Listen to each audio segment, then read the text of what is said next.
அனைவருக்கும் வணக்கம். இன்றைக்கி நம்ம என்ன ஒர்க் பார்க்க போகிறோம் அப்படின்னா, எலக்ட்ரிக்கல் ஒர்க் பற்றி தாங்க பார்க்க போகிறோம். ஸோ இந்த வீட்டில் கம்ப்ளைண்ட் என்ன அப்படின்னு பார்த்தீங்க அப்படின்னா, ஹீட்ரு ஒர்க் ஆகலை. தென் இபி பில் வந்து ரொம்ப அதிகமாக வருதுன்னு சொன்னாங்க. பில் மட்டுமே கிட்டத்தட்ட வந்து 12,000 கட்டியிருக்காங்க.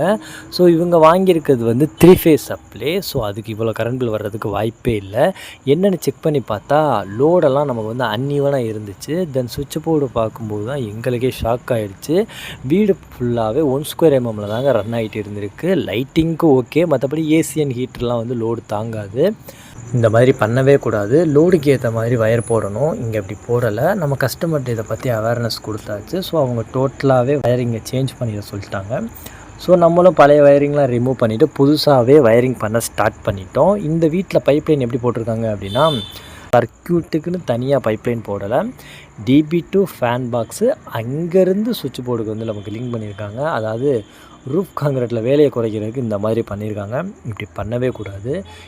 ஸோ இந்த மாதிரி செஞ்சோம் அப்படின்னா என்ன ஆகும் அப்படின்னா, ஸோ அதில் போகக்கூடிய ஃபேஸ் ஒயரு, பீஸ் ஒயரு எல்லாமே ஒரே பைப்பில் ஒன்றா தான் போகும்.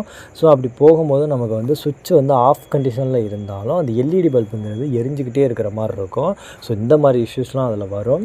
ஸோ இப்படி சொல்லிக்கிட்டே போகலாம். வாங்க நம்ம ஒர்க்கை பற்றி பார்ப்போம். நம்ம எல்லா வயரிங்குமே ரிமூவ் பண்ணிவிட்டு லோடுக்கு ஏற்ற மாதிரி வயரிங் பண்ண ஸ்டார்ட் பண்ணிட்டோம். நம்ம எப்படி பண்ணியிருக்கோம் அப்படின்னா, ஏசிக்கு வந்து 4 ஸ்கொயர் எம்எம், சர்க்யூட்டுக்கு வந்து 2.5, எர்த்துக்கு வந்து 1 ஸ்கொயர் எம்எம், யூபிஎஸ்க்கு 1.5 இப்படி தான் நம்ம பண்ணுவோம். எல்லாத்துக்குமே நம்ம தனித்தனியாக சர்க்யூட் லைன் கொண்டு வந்தாச்சு.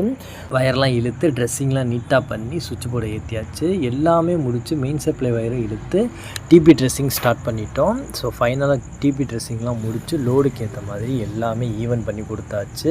இதுக்கு முன்னே இருந்த டிபி பாக்ஸ் ரோட்டரிலாம் ரிமூவ் பண்ணிவிட்டு நம்ம புதுசாகவே 3 ஃபேஸ் டிபி பாக்ஸ் வாங்கி வச்சாச்சு. எல்லாமே ஒரே கண்ட்ரோலாக வச்சாச்சு. ஒரு இடத்துல இருக்கிற மாதிரி முன்னே அப்படி கிடையாது. எம்சிபி தனியாக, ரோட்டரி தனியாக. ஸோ கஸ்டமருக்கு புரியலை. இப்போ நமக்கு எல்லாமே நம்ம வச்சு அதே மாதிரி எக்ஸ்பிளைன் பண்ணியாச்சு. இது மட்டும் இல்லாமல் இந்த மாதிரி உங்கள் வீட்டுக்கும் நடக்காமல் இருக்கணும் அப்படின்னா, உங்கள் வீட்டு வேலை பார்க்கும்போது பைப்லைன் அண்ட் வயரிங் வந்து கரெக்டாக போட சொல்லுங்கள். ஸோ இதே மாதிரி வேறு ஒரு வீடியோவில் பார்க்கலாம். நன்றிங்க.